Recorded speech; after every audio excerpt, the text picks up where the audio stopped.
Good morning, beautiful writers, and happy June. I'm excited to get back to our narrative journals and our narrative pieces.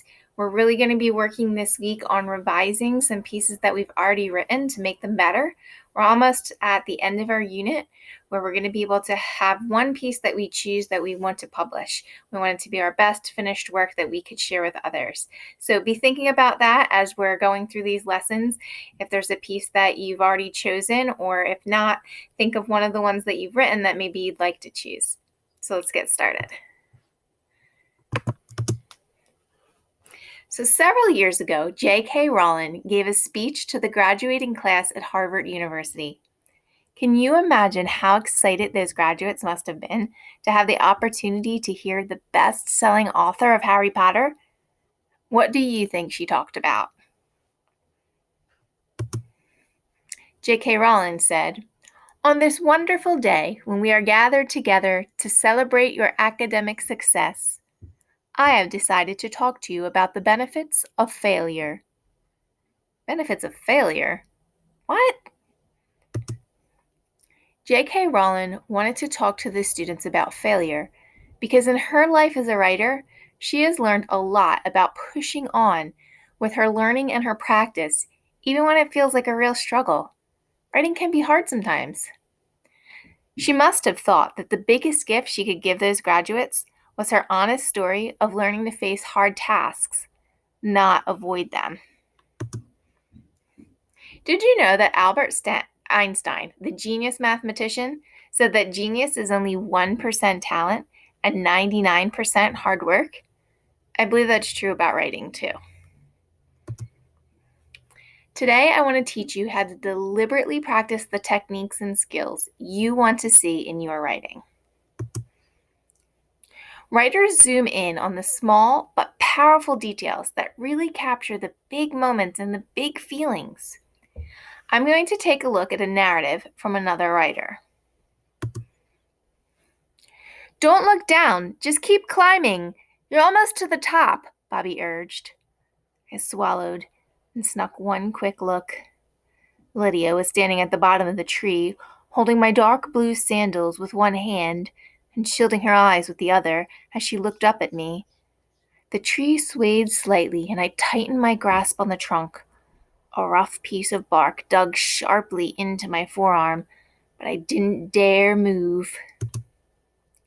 I think I need help getting down," I shouted, my voice high and tight. I thought about my mother's clear warning to stay out of the trees that bordered the playground. This must be why. "Hold on," Bobby called. He circled slowly around the tree and then walked towards Lydia, talking to her in a low voice. I couldn't hear him over the rustle of the tree's leaves. Suddenly, he grabbed Lydia's arm and pulled her away from the tree. "Run!" Bobby commanded, and they made a dash for the gate. So think of some of the things in this piece that drew you in as a reader. What did this author do that you liked? I noticed that the author started with some dialogue, a lot of sensory detail going on. We have the rustle of the trees and the blue sandals. We have Lydia covering her eyes to let us know how bright that sun is. I also see that the author was telling very, very minute details of a very, very big feeling. He's feeling afraid up in this tree, and his friends are kind of abandoning him. They think it's funny that he's stuck up in the tree afraid. He talks about the wood digging into his skin, very tiny details to show us this big, big feeling.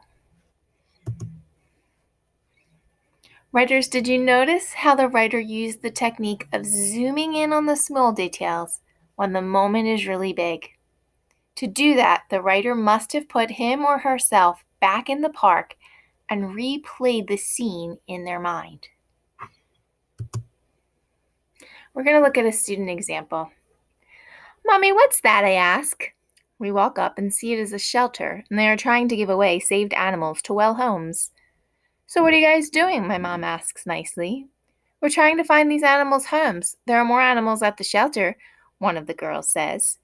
"Please, can I get a cat?" I beg my mom. Now think as an author, look at this piece critically. What details could this student add to make her narrative better?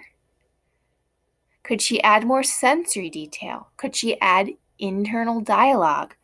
Could she zoom in and tell us exactly what she's thinking and what she's feeling? She definitely has some dialogue there. She has a beginning and a middle and an end. So she has those components. But what zoom in small details could she add? Let's see what she did when she went back to revise. Mommy, what's that? I ask. We walk up and see it is a shelter, and they are trying to give away saved animals to well homes. I've always wanted a dog, but I don't think I could always walk him or her every day. I just wanted a pet who could keep me company over the summer break, since second grade was coming to an end. So what are you guys doing? My mom asked nicely. We're trying to find these animal homes. There are more animals at our shelter, one of the girls says. Please, can I get a cat? I beg my mom. She just looks at me, and I knew I wasn't going to get one. Now I can see that internally she wants a dog, but she's thinking through that she's not really going to walk a dog, so then she decides to ask a cat. A cat is really her second choice, and by adding these details, I can tell that. I like the way that she used to underline and change the color of her font so you could see exactly what her revisions are. You are going to be doing that today in one of your pieces. If you want to learn from a mentor text, you can't simply read it. You need to study it. You need to scrutinize and analyze it so that you can say, this writer is doing X, Y, and Z. I'm going to try that now with my writing. So what do you like from the books that you're reading, your read to self books, or the pieces you're hearing when we do our author's chair over our Zoom meetings? What are things that draw you in to other pieces? Is it that internal dialogue? Is it sensory detail? Look at your piece and see, what do I need to work on? As a writer, you can't just throw in any old sensory details into your drafts. Oh, I need a color word. Oh, I need a smell. You should only add ones that make sense to the moment and your point of view. Put yourself back in that moment and replay it in your mind and add details that really happened. I can't wait to hear your pieces today. Today, you're going to go back into one of the pieces you've already written. You should have at least 3 in your journal, and you're going to revise purposefully. Please make sure you underline anything that is a revision today so I can clearly see what piece you chose to work on.